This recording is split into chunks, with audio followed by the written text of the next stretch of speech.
Oui, car on devra toujours pouvoir former et proposer nos services, car les TIC vont encore et toujours se développer.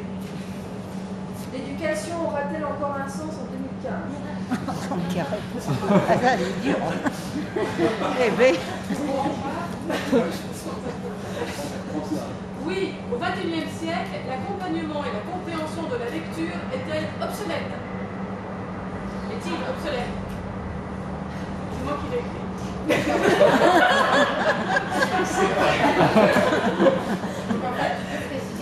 Oui. Il faut que je précise, c'est-à-dire que normalement au XXIe siècle, on pourrait penser que tout le monde, au moins en France, devrait savoir écrire et comprendre, et on est à 15% des jeunes qui ne comprennent pas ce qu'ils disent.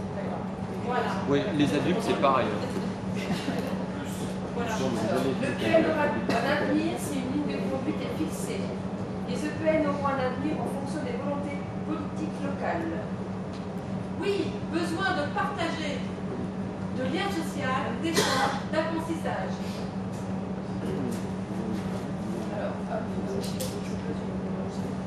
Alors oui, j'espère, car le numérique prend de plus en plus de place. Oui, car l'évolution du matériel et de tout, c'est qui a écrit ça? Car place de plus en plus essentielle dans la vie quotidienne. Oui, offrir un accès aux technologies numériques.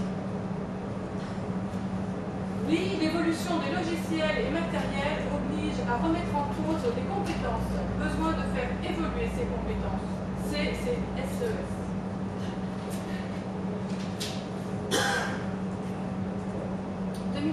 Ces lieux auront toujours un sens, car chacun a droit d'avoir accès à un service public et a le devoir de maîtriser ses outils.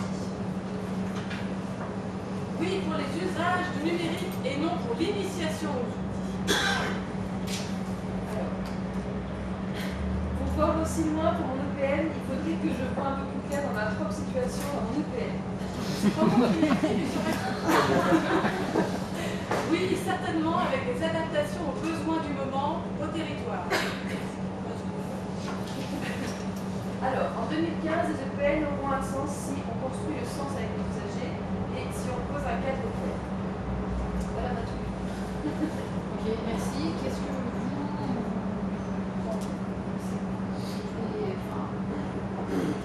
Si on essaie d'organiser les réponses un peu... C'est plutôt positif.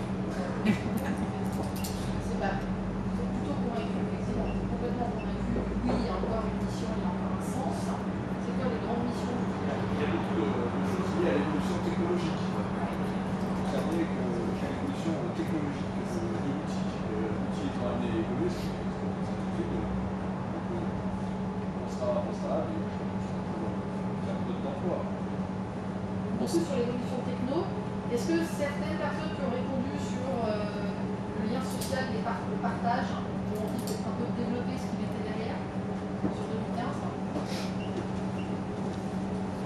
Il y a aussi deux choses que j'ai notées, c'était par rapport à l'investissement des politiques et aussi un autre papier, je crois, qui parle de service public, ce qui n'est pas nécessairement un acquis actuellement que l'accès au numérique soit un service public. C'est pas nécessairement un acquis.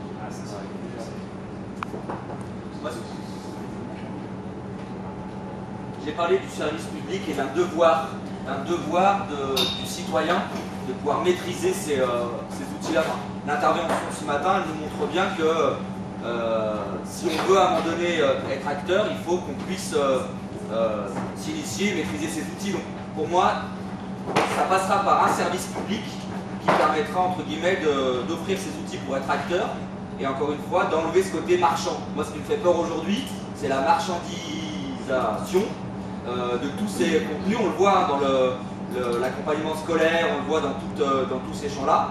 Et j'ai bien peur que si nous, on n'est pas vigilants sur cette neutralité qu'on peut offrir dans nos lieux, sur cet accompagnement citoyen, eh ben on va se retrouver qu'avec les consommateurs et que derrière, la démocratie participative, c'est qu'un leurre, quoi.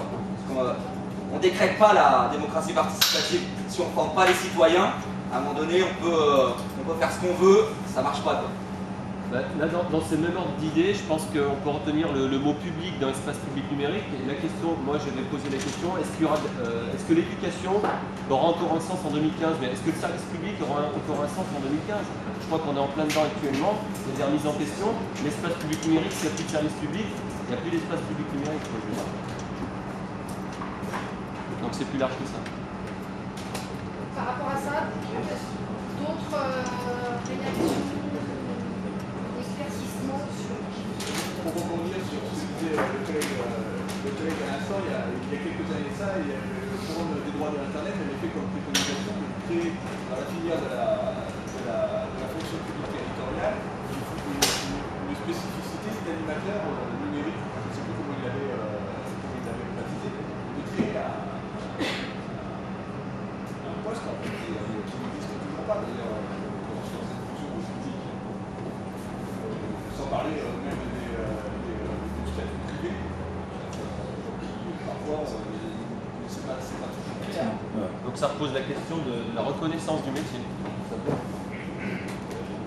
Ouais, mais en même temps, enfin, Au-delà des missions. je pense que l'avenir des EPN ne dépend pas de l'avenir du métier d'animateur numérique. Moi, il y avait juste, c'est une question que je vous relancer. Parce qu'avec Eric, on a parlé de si vous imaginez des pistes de réponse. Merci Dieu. Non, je vous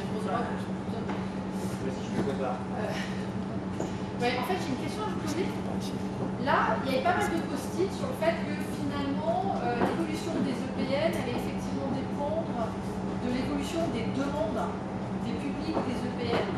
Il y a eu un post-it où il y a le mot territoire qui est ressorti. Et c'est vrai que aussi bien sur la première série de post-it que sur la deuxième série de post-it, enfin pour moi, mais j'ai pas du tout vu apparaître des notions comme ressources,